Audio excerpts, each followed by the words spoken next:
김계홍의 인생 스케치.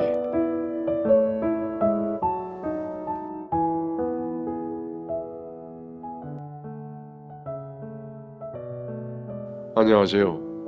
올해 30이 된 여자입니다. 작년에 있었던 저의 파혼 이야기를 좀 해보려고 합니다. 우선 저는 카페에서 바리스타로 일을 오래 해왔고 평소 라떼 아트를 그리는 것을 좋아하다 보니 친한 언니네 매장에서 일을 했습니다.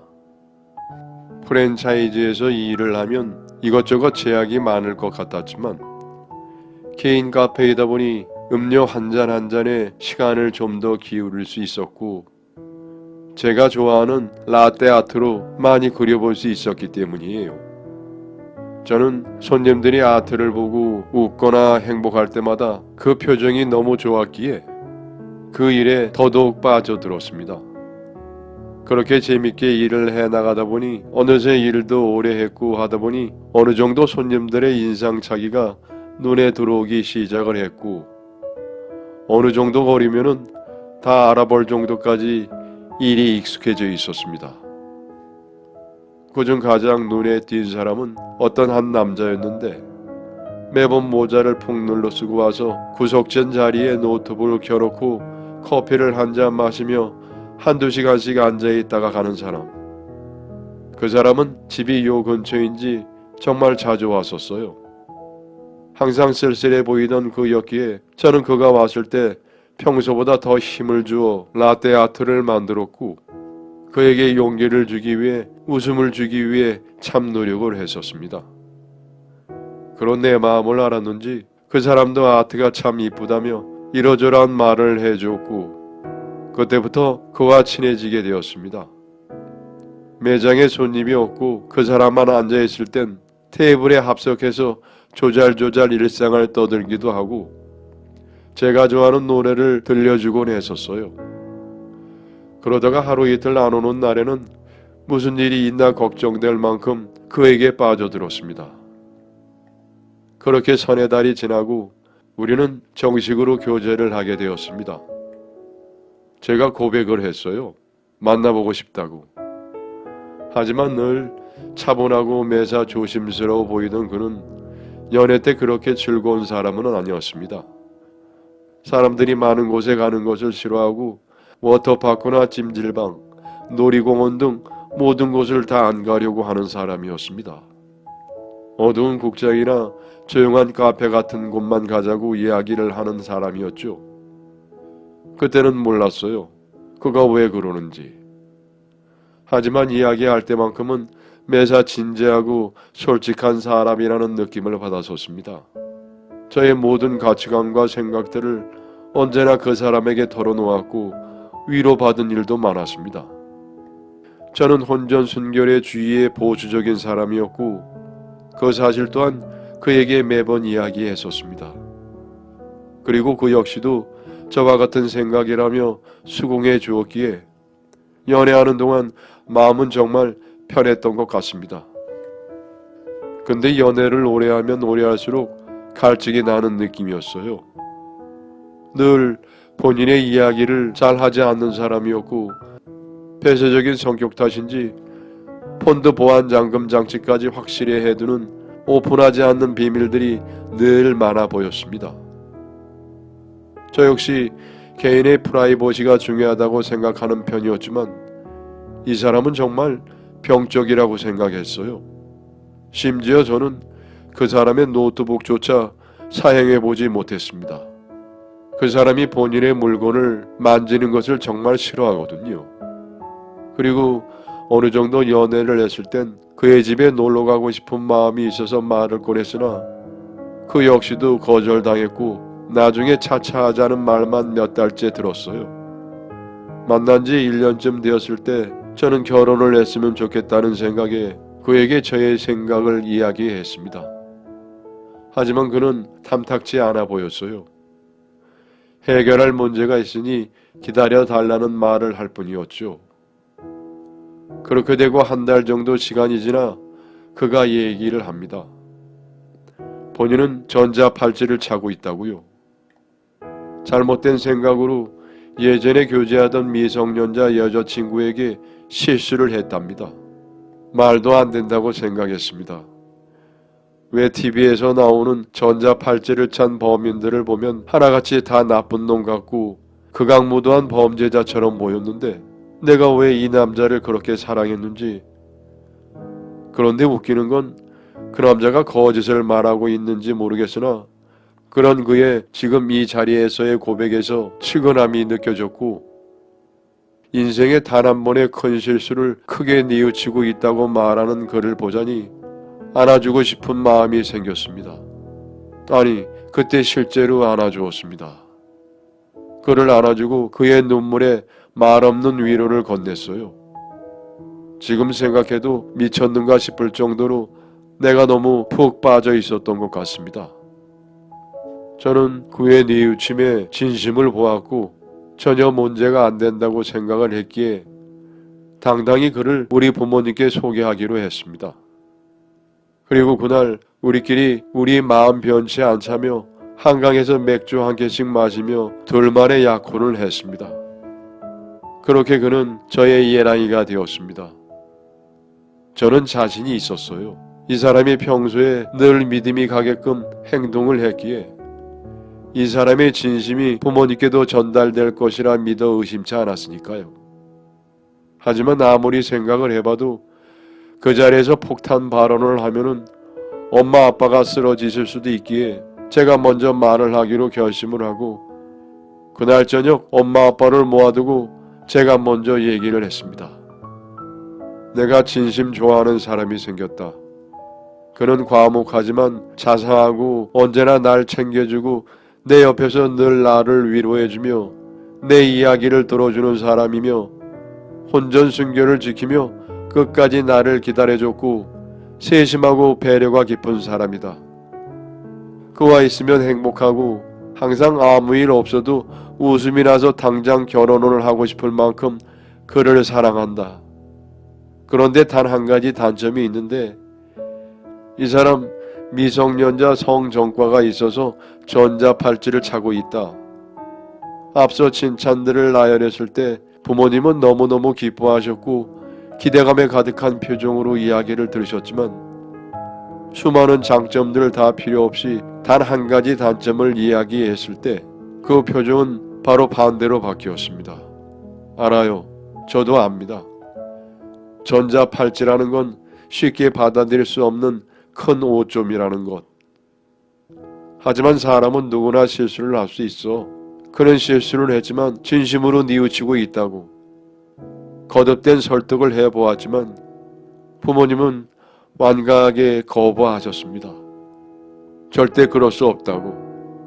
하나밖에 없는 외동딸, 네 같은 전자팔찌를 찬 놈이랑 시집을 보낼 수 있겠냐며 대묻습니다. 그래서 저는 그럴 수 있다고 했어요. 딸이 그만큼 믿는데 부모가 돼서 딸의 눈을 믿어주지도 못하냐고요. 눈에 흙이 들어가기 전까지는 절대 안 된다고 끝까지 몰아쳤습니다. 가만히 얘기를 듣고 있던 아빠도 화가 안 나신 것은 아닌 듯 했지만 엄마가 너무 노발대발 화를 내시니 그냥 참고 계신 듯 보였어요. 우선 흥분한 엄마를 진정시키도록 방에 격리를 시키고 아빠가 다시 방에 나와서 저에게 말을 거셨어요. 그 사람 믿을 만한 사람이냐? 아빠가 우리 딸 얼마나 사랑하는지 알지? 근데 아빠가 아무리 이해를 해보려고 해도 사실은 이해가 안 된단다. 그 사람 일단 우리 집에 데려와 보거라. 어디 얼굴이나 한번 보고 얘기를 하는 게 좋을 것 같구나. 아빠 또한 화가 나셨겠지만 너무 속상해하는 저를 생각하며 참고 그래도 한번 보자고 얘기를 해주신 것 같았습니다. 하지만 그런 아빠의 말이 너무 고마웠어요. 이 사람 보기만 할 수 그러면은 진심이 전달될 것이라고 생각했으니까요. 저는 아빠에게 너무 고맙다고 이야기를 했고 아빠가 방에서 나가자마자 예랑이에게 전화를 해서 방문 허락 소식을 전했습니다.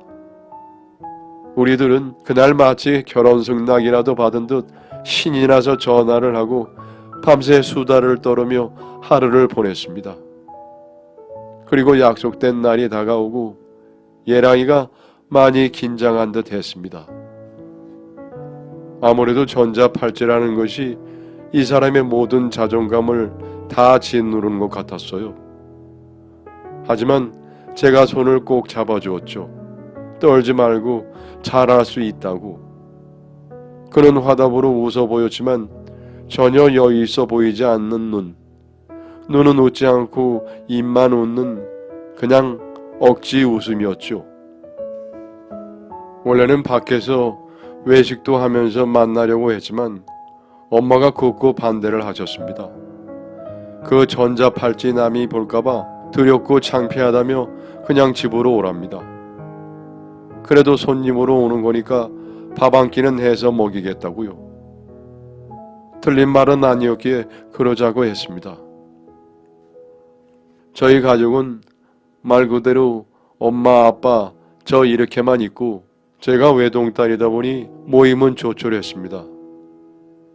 그와 제가 집으로 들어왔고 다소 형식적인 인사를 나눈 채 우리는 거실에 상을 차리고 식사를 시작했습니다.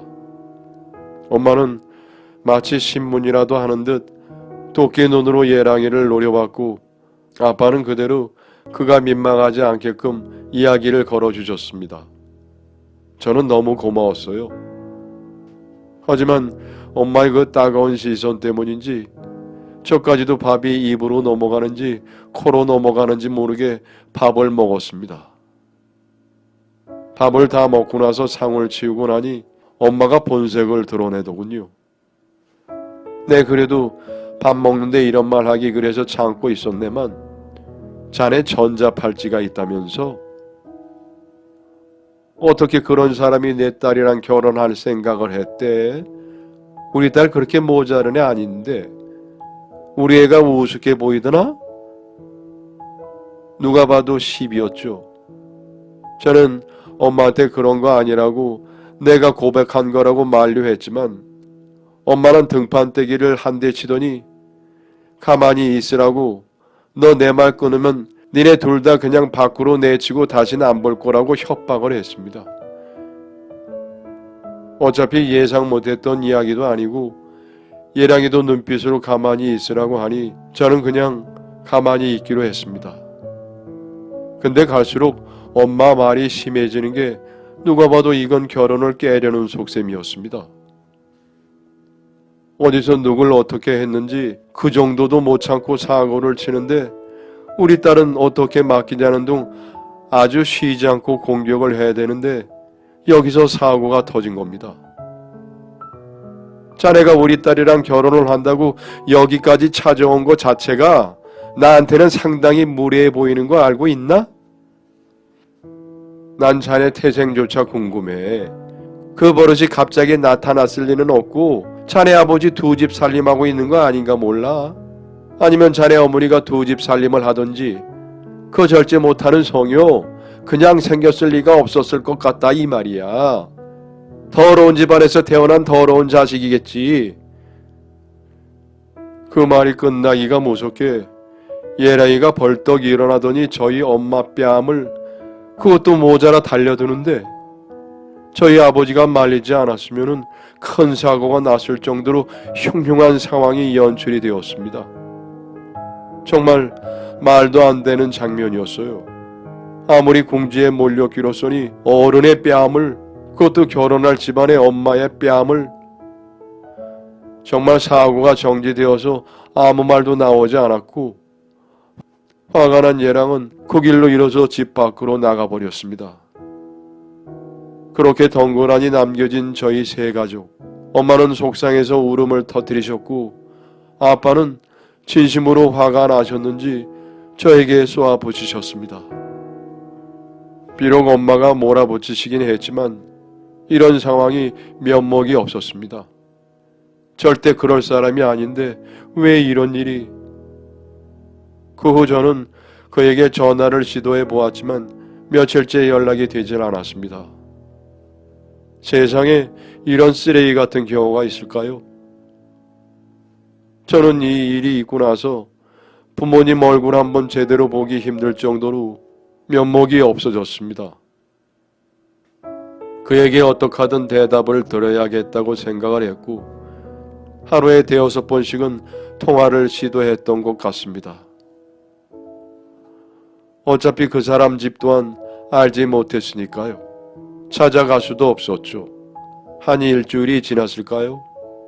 세상에 있는 욕 없는 욕 문자로 다 보내도 대답 없던 그에게 먼저 전화가 옵니다. 저는 받고 나서 아무 말도 없이 폰을 들고만 있었고 잠깐의 정적 끝에 그가 얘기를 했습니다. 정말 믿어달라면서 애원조로요. 변명으로 들릴 수도 있겠지만 자기가 분노 조절 장애가 있어서 화가 나면 홧김에 자기도 모르게 절제력을 잃고 행동을 한다며 그 때문에 자신은 평소에 기분을 차분하게 다운시키며 지냈던 것이고 요새 증상이 없었던 지가 오래돼서 자기도 다 좋아진 것인 줄 알고 착각을 하고 있었다고 합니다. 그때 그 행동을 한 것은 내 잘못이 맞지만 우리 부모님이 본인 부모 욕까지 하는 것을 듣고 참을 수가 없었다고 하네요. 저는 그냥 아무 말 없이 전화를 끊었습니다. 대답도 하지 않았어요. 그렇게 저의 파란만장했던 첫 애랑이를 떠나보냈습니다. 설사 그의 말이 사실일지언정 어차피 이제는 그와 맺어지기엔 너무 큰 강을 건넌 것 같았으니까요. 벌써 꽤 지난 일인데도 아직까지 부모님께 죄송스러운 마음이 드네요. 저는 그 이후로 아직 결혼을 안 하고 있습니다. 어쩌면 트라우마가 생긴 것인지도 모르겠습니다. 아빠가 이제는 시집 갈 때도 되지 않았느냐고 물어보곤 하시는데 제가 준비가 안 되었다고 말을 하고 있습니다. 정말 사람 잘 본다고 믿었던 내 눈에 실망을 해서인지 누구도 바르게 볼 용기가 없습니다. 이래가지고 저 시집은 갈 수 있을까요? 다시 누군가를 진심으로 사랑하게 되는 날이 오긴 올까요? 후기입니다. 후기를 쓰기까지 참 많은 고민을 했습니다. 글을 올리고 나서 너 어디 모자란 거 아니냐? 정신 나갔냐? 너 같은 애 낳고 미역국 먹은 부모님이 불쌍하다 등등 욕이란 욕은 다 먹은 것 같네요. 덕분에 참 오래 살 것 같습니다. 그 말들에 대해 면목은 없지만 생각한 것보다 악플이 심해서 한동안은 충격에 멍했던 것 같네요. 누구나 실수는 할 수 있고 아무리 범죄자라고 해도 사회에 나오면은 누구나 갱생하고 싶을 거고 새 삶을 살고 싶을 거란 생각에 그런 판단들을 한 것이었는데 여지없이 무너진 일이 생겼습니다. 저와 한때를 결혼까지 생각했던 그 사람 지금 감방에 있네요. 그 사실도 한참 몰랐다가 알게 된 건데 지역에서 소문이 돌았고 친한 언니가 얘기를 해줬습니다. 예, 우리 커피숍에 자주 오던 그 남자 있잖아. 아니 글쎄 또 범죄를 저질러서 감방에 들어갔대. 아니 그 사람 멀쩡해 보여가지고는 범죄자였나봐. 정말 세상 무섭다. 너한테 잘해주고 그래도 꽤 친하게 지내지 않았었어? 그 소리를 듣는 순간 어찌나 소름이 끼치던지 비밀 연애를 해왔던지라 상황 모르고 단순히 손님이라고 생각해서 말해준 것 같긴 한데 저 진짜 그날 얼마나 가슴이 후당당거리고 다리가 풀리던지 부모님이 반대하는 결혼을 하면 안 된다는 게 무슨 말인지 너무도 잘 알겠더군요.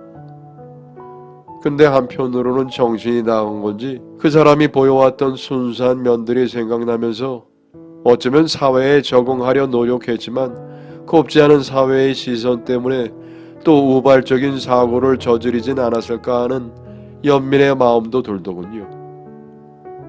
저 정신 나갔죠? 아무튼 뭐 그렇다고요. 저 지금 새로 만나는 사람이 있습니다. 이 사람도 저에게 정말 잘해주고 순수한 모습 하나만 보고 만나는 건데 막상 전 남친의 그런 소식을 듣게 되면서 혹시 지금 남친의 순수한 모습도 어쩌면 가면인 걸까? 하는 의심이 들면서 힘들어지기도 하네요.